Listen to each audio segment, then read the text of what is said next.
जय श्री कृष्ण। राधे राधे। आपका भक्ति कथा चैनल पर स्वागत है। आपका दिन शुभ और मंगलमय हो। आज दिनांक है 28 फरवरी और दिन शनिवार है। आज फागुन शुक्ल पक्ष की द्वादशी है। आज सूर्योदय का समय सुबह 6:47 और सूर्यास्त शाम 6:20 पर होगा। ब्रह्म मुहूर्त रहेगा सुबह 5:08 से सुबह 5:58 तक और अभिजीत मुहूर्त रहेगा दोपहर 12:11 से दोपहर 12:57 तक। वहीं राहु काल सुबह 9:41 से सुबह 11:07 तक रहेगा। आइए सुनते हैं फागुन मास कथा का आज का अध्याय। श्री सुखदेव जी कहते हैं, परीक्षित, चित्रकेतु ने जगत गुरु की, जिनके स्वरूप का पंचरात्र आदि भक्ति शास्त्रों में वर्णन किया गया है, उनकी इस प्रकार स्तुति की। चित्रकेतु ने कहा, अजीत, जितेंद्रिय एवं समदर्शी साधुओं ने आपको जीत लिया है। आपने भी अपने सौंदर्य, माधुर्य, कारुण्य आदि गुणों से उनको अपने वश में कर लिया है। अहो, आप धन्य हैं, क्योंकि जो निष्काम भाव से आपका भजन करते हैं, उन्हें आप करुणा परवश होकर अपने आप को भी दे डालते हैं। भगवान, जगत की उत्पत्ति, स्थिति और प्रलय आपके लीला विलास हैं। विश्व निर्माता ब्रह्मा आदि आपके अंश के भी अंश हैं। फिर भी वे पृथक पृथक अपने को जगत कर्ता मानकर झूठमूठ एक दूसरे से स्पर्धा करते रहते हैं। नन्हे से नन्हे परमाणु से लेकर बड़े से बड़े महतत्व पर्यंत संपूर्ण वस्तुओं के आदि, अंत और मध्य में आप ही विराजमान हैं तथा स्वयं आप आदि, अंत और मध्य से रहित हैं, क्योंकि किसी भी पदार्थ के आदि और अंत में जो वस्तु रहती है, वही मध्य में भी रहती है।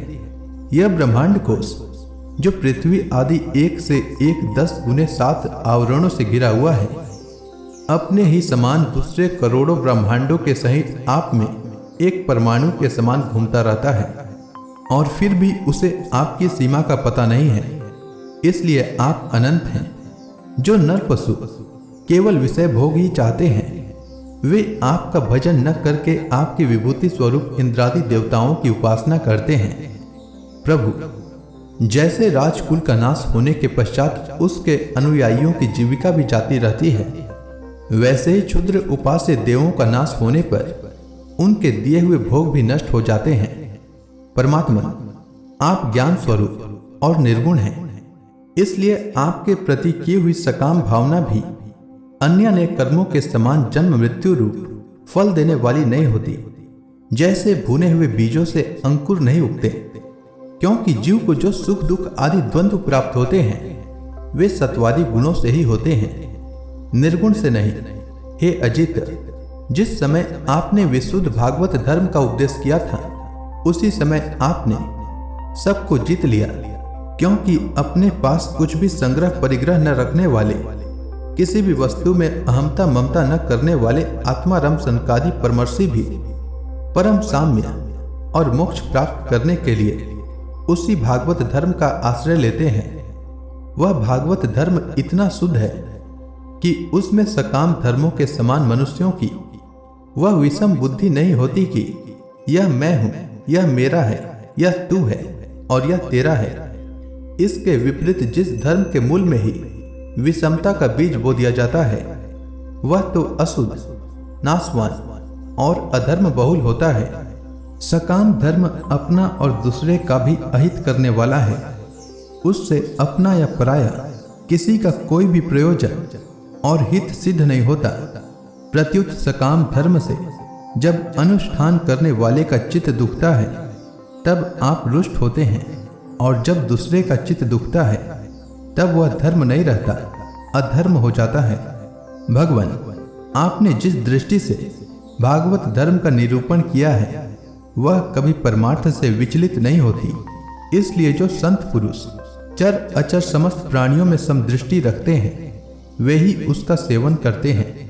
भगवान, आपके दर्शन मात्र से ही मनुष्यों के सारे पाप क्षीण हो जाते हैं। यह कोई असंभव बात नहीं है, क्योंकि आपका नाम एक बार सुनने से ही नीच चांडाल भी संसार से मुक्त हो जाता है। भगवान, इस समय आपके दर्शन मात्र से ही मेरे अंतःकरण का सारा मल धुल गया है। सो ठीक ही है, क्योंकि आपके अनन्य प्रेमी भक्त देवर्षि नारद जी ने जो कुछ कहा है वह मिथ्या कैसे हो सकता है। हे अनंत, आप संपूर्ण जगत के आत्मा हैं, अतएव संसार में प्राणी जो कुछ करते हैं वह सब आप जानते ही रहते हैं। इसलिए जैसे जुगनू सूर्य को प्रकाशित नहीं कर सकता, वैसे ही परम गुरु आपसे मैं क्या निवेदन करूं। भगवान, आपकी ही अध्यक्षता में सारे जगत की उत्पत्ति, स्थिति और प्रलय होते हैं। कुयोगी जन भेद दृष्टि के कारण आपका वास्तविक स्वरूप नहीं जान पाते। आपका स्वरूप वास्तव में अत्यंत शुद्ध है। मैं आपको नमस्कार करता हूँ। आपकी चेष्टा से शक्ति प्राप्त करके ही ब्रह्मा आदि लोकपाल गण चेष्टा करने में समर्थ होते हैं। आपकी दृष्टि से जीवित होकर ही ज्ञानेंद्रियां अपने अपने विषयों को ग्रहण करने में समर्थ होती है। यह भूमंडल आपके सिर पर सरसों के दाने के समान जान पड़ता है। मैं आप सहस्त्र शीर्षा भगवान को बार बार नमस्कार करता हूँ। श्री सुखदेव जी कहते हैं, परीक्षित, जब विद्याधरों के अधिपति चित्रकेतु ने अनंत भगवान की इस प्रकार स्तुति की, तब उन्होंने प्रसन्न होकर उनसे कहा। श्री भगवान ने कहा, चित्रकेतु, देवर्षि नारद और महर्षि अंगिरा ने तुम्हें मेरे संबंध में जिस विद्या का उपदेश दिया है, उससे और मेरे दर्शन से तुम भली भांति सिद्ध हो चुके हो। मैं ही समस्त प्राणियों के रूप में हूं, मैं ही उनका आत्मा हूं और मैं ही पालन करता भी हूं। वेद और पर ब्रह्म दोनों ही मेरे सनातन रूप हैं। आत्मा कार्य कारणात्मक जगत में व्याप्त है और कार्य कारणात्मक जगत आत्मा में स्थित है, तथा इन दोनों में मैं अधिष्ठान रूप से व्याप्त हूं और मुझ में ये दोनों कल्पित हैं। जैसे स्वप्न में सोया हुआ पुरुष स्वप्नांतर होने पर संपूर्ण जगत को अपने में ही देखता है और स्वप्नांतर टूट जाने पर स्वप्न में ही जागता है तथा अपने को संसार के एक कोने में स्थित देखता है, परंतु वास्तव में वह भी स्वप्न ही है। वैसे ही जीव की जागृत आदि अवस्थाएं परमेश्वर की ही माया है। यो जानकर सबके साक्षी मायातीत परमात्मा का ही स्मरण करना चाहिए। सोया हुआ पुरुष जिसकी सहायता से अपनी निद्रा और उसके अतीन्द्रिय सुख का अनुभव करता है, वह ब्रह्म मैं ही हूं। उसे तुम अपनी आत्मा समझो। पुरुष निद्रा और जागृति इन दोनों अवस्थाओं का अनुभव करने वाला है। वह उन अवस्थाओं में अनुगत होने पर भी वास्तव में उनसे पृथक है। वह सब अवस्थाओं में रहने वाला अखंड एक रस ज्ञान ही ब्रह्म है। वही पर ब्रह्म है। जब जीव मेरे स्वरूप को भूल जाता है, तब वह अपने को अलग मान बैठता है। इसी से उसे संसार के चक्कर में पड़ना पड़ता है और जन्म पर जन्म तथा मृत्यु पर मृत्यु प्राप्त होती है। यह मनुष्य योनि ज्ञान और विज्ञान का मूल स्रोत है। जो इसे पाकर भी अपने आत्म स्वरूप परमात्मा को नहीं जान लेता, उसे कहीं किसी भी योनि में शांति नहीं मिल सकती। राजन, सांसारिक सुख के लिए जो चेष्टाएं की जाती है, उनमें श्रम है, कलेश है, और जिस परम सुख के उद्देश्य से वे की जाती हैं, उसके ठीक विपरीत परम दुख देती है। किंतु कर्मों से निवृत्त हो जाने में किसी प्रकार का भय नहीं है। यह सोचकर बुद्धिमान पुरुष को चाहिए कि किसी प्रकार के कर्म अथवा उनके फलों का संकल्प न करे। जगत के सभी स्त्री पुरुष इसलिए कर्म करते हैं कि उन्हें सुख मिले और उनका दुखों से पिंड छूटे, परंतु उन कर्मों से न तो उनका दुख दूर होता है और न उन्हें सुख की ही प्राप्ति होती है। जो मनुष्य अपने को बहुत बड़ा बुद्धिमान मानकर कर्म के पचड़ों में पड़े रहते हैं, उनको विपरीत फल मिलता है। यह बात समझ लेनी चाहिए। साथ ही यह भी जान लेना चाहिए कि आत्मा का स्वरूप अत्यंत सूक्ष्म है। जागृत, स्वप्न, सुषुप्ति इन तीनों अवस्थाओं तथा इनके अभिमानियों से विलक्षण है।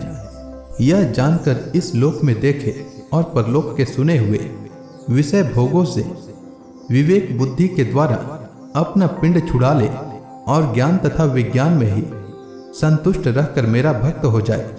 जो लोग योग मार्ग का तत्व समझने में निपुण हैं, उनको भली भांति समझ लेना चाहिए कि जीव का सबसे बड़ा स्वार्थ और परमार्थ केवल इतना ही है कि वह ब्रह्म और आत्मा की एकता का अनुभव कर ले।